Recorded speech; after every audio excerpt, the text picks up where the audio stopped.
naman yung kate mga kalagalag. Nakaset up kami. Kasama ko si John Lo. Nandun siya parte. At nagpapakakak siya dun sa... Ayun, gumagamit siya ng pakakak na dahon.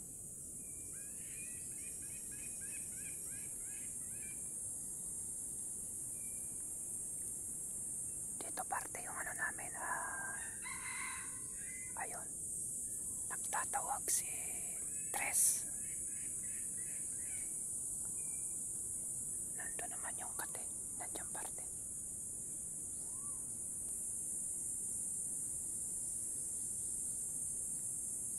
Nandun sa masukal si John Lo. Doon siya pumwesto. Ngayon mga kalagalag ay maghihintay lang kami kung lumapit yung alpas para makati namin at maghihintay pa kami ng mga ilang minuto o oras para lumapit yung kinakati namin.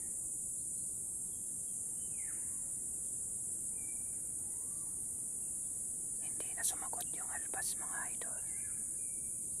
Hindi na rin tumilahok si Tres.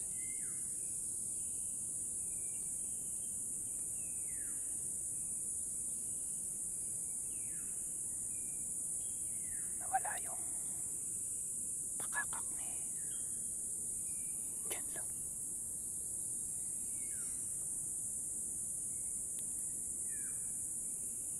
Ngayon mga kalagalag ay June 3. Patapos na yung yung season hunting dito sa amin. Kaya malapit na rin yung tagulan. Mahirap na kati yung mga labuyo. Nakatig dalawang setup na kami ni John Lo kanina. Puro lang tilaok at hindi lumalapit yung mga alpas. Ngayon mag-aalas 10 na. Pero huling setup na to, gamit ko yung aking brown patakera at box type CI na with ring na tanso. So nakaset up dyan si Tres at si Golden. Sila yung magpartner ngayon. At sana kung sakali may huli to, wala, ipopost ko to mga idol para mai-share ko naman ngayong June. Dumayo ako dito kina John Lo para makapaganting ng labuyo dito sa bundok na to eh. Hindi ko lang alam pangalan kung anong lugar to. So standby lang mga idol. At kung sakali nga ay mahuli ay makikita natin, mabibidyoan natin mamaya. Wala kaming setup doon na camera, kaya kung sakali mahuli ay itong camera ko ang aking ibibidyo doon. So yan, narinig natin si Tres nagtawag dyan. So hintayin natin mga idol kung swertehin tayo o hindi. Disclaimer: this video is intended for educational purposes and documentation only. No animals were harmed during the filming. Our goal is to share knowledge and document our experiences in a responsible and ethical manner. Thank you for understanding and supporting our efforts to promote education and awareness. Nawala na yung alpas mga kalagalag. Kailangan na namin kalasin doon si yung setup namin. Ay mag-aalas 11 na. Mamaya makikita nyo yung huli ni John Lo ng June 1 at saka anong pitsa? June 2. June 2. Nung June 1 nakahuli siya, saan parte yun? Doon sa unahan. Yung pangalawa? Dito lang sa... Kahapon? Oo. Dito lang mga banda, mga idol. Mamaya pag uwi namin, makikita natin, papakita ni John yung kanyang huli kahapon. Isang tatawag pa si si Tisoy, kaso wala na yung labuyo. Ano ba kulay nun? Parehas pula? Parehas pula. So yan mga idol, pag uwi namin makikita nyo yung yung dalawang huli niya nung June 1 at saka June 2. Pumunta ako dito. Sabi niya kasi swerte dito sa lugar. Pero ngayong araw ay wala kaming huli. Tatanggalin na namin si Tisoy para makauwi na kami. Tara.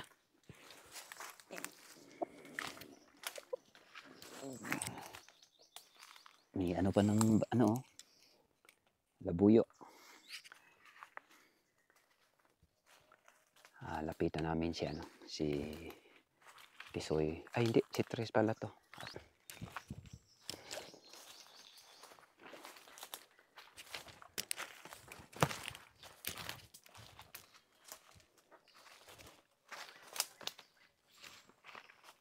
Hinay na nailap to si Golden.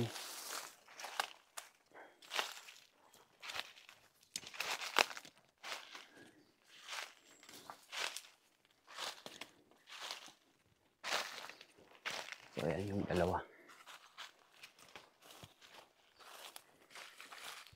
Matinik doon sa naupuan ko. Yan si Tres.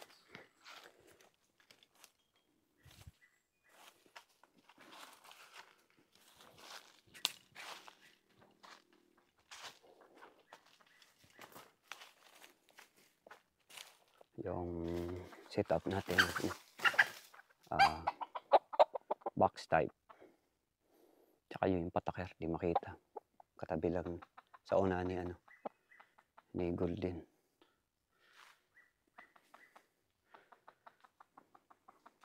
Pawak idol ng camera. Kakalisin ko tatanggalin ko na.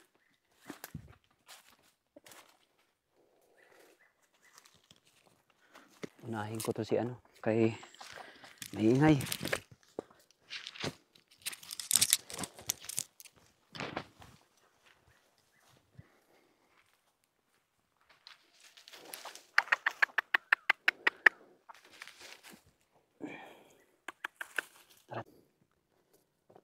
Kahapon swerte ka Swerte. Minsan Wala. wala din. Ngayong araw wala eh. Hindi rin lumapit yung isa doon sa may kasamang inahin. Mahirap pag may kasamang babae.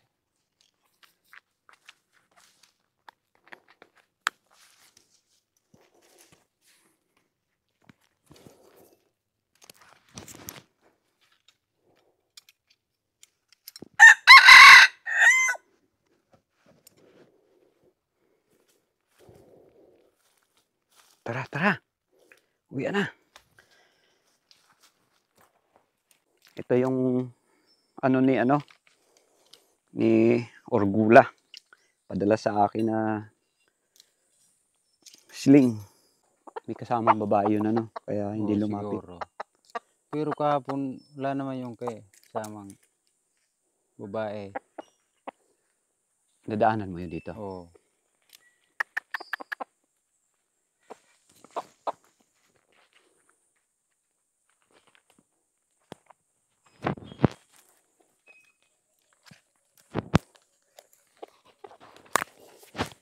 Pag ako nasa dayo, walang huli eh. Hindi ako siniswerte pag dumadayo. Tulad ni Tres. Pagpunta ko ng Karamuan, wala din.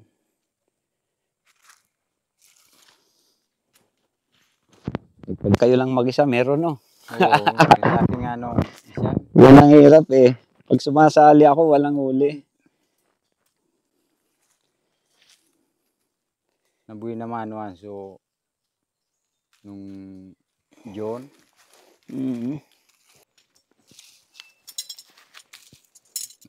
So yun, uwi na kami mga. Ay, naiwan pa pala yung pataker. Sayang naman yan. Oh. Pataker pala.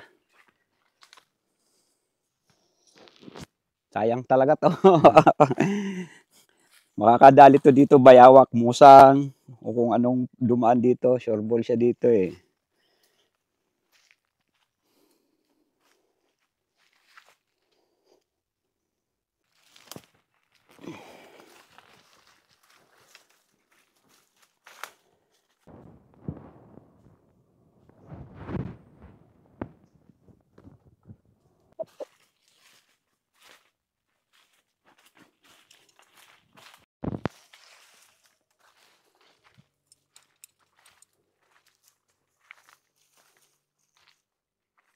Up.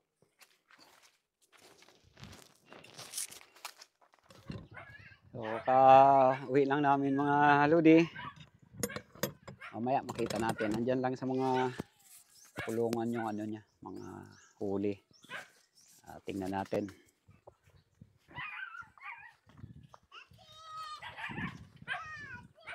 Ito. Ito yung isa, oh. Sabi ni John Lo kahapon sa akin, naswertehan niya yung June 1 at 2. Kaya minessage niya ako na pumunta dito para daw kung swertehin pa ay makatatlo siya. 1, 2, 3. Pero wala. So ito yung auno, alin ba? Oo, no. Ito yung auno. Uno. Yan. Napakailap niya. Yan mga idol, yung pitcha uno. So di na natin nahawakan. Yan. Napakagandang labuyo. Yung pitcha dos. Yan Oo, sa loob. nandun sa loob daw. Pinaano niya muna yung ano niya, kate. So ito ang kanyang ano, kulungan ng mga manok niya, panabong at yung mga pangkate niya dito. Dito yung isa.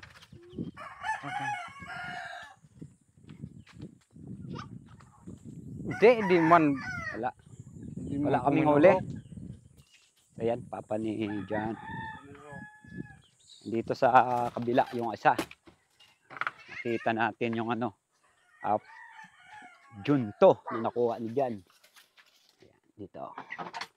Ito yung isa. So, ayan, may kapares na siya.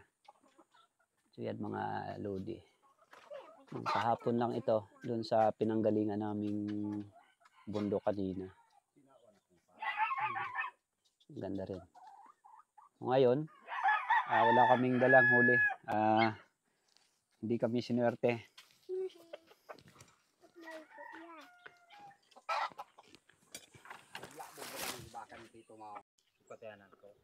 Ito na mga lodi, si Tisoy. Yung pinairam sa akin ni Jan na nakahuli kay Laba doon sa may Mount Mayon. So ayan na siya, binalik ko na kay Jan. Kasi nga ano to, matapang to sa akin, pero dito naman di naman daw natapang sa kanila. So yan si Tisoy mga lodi, nakauwi na rin dito sa kanila. So yan mga Di idol, naglabaw. nakita natin yung huli nga ni Jan nung nakarang araw. Ang swerte niya. Kasi ngayong season na to, Jan, ilang nahuli mo ngayong season? Sukwa. Ha? Ilang nahuli mo ba ngayon? Itong taong ito? Yung season natin? Lagpas 20. Mantakin nyo, lagpas 20. Kung nabibidyoan niya sana, kaso wala, ano lang, minsan pinipicturean niya lang. Kung sa 20, napakarami mga idol. Ewan ko lang si Tres Narbato diyan sa ano, sa Karamuan. Siguro, ganun din siguro sa kanya. May mga ganun siyang huli. Hindi rin siguro bababa sa 20. So yan mga kalagalag. Salamat muli sa inyong paggantabay at panonood ng aking mga videos. At muli ay huwag nyo kalimutan i-subscribe ang aking YouTube channel. Manlagalag.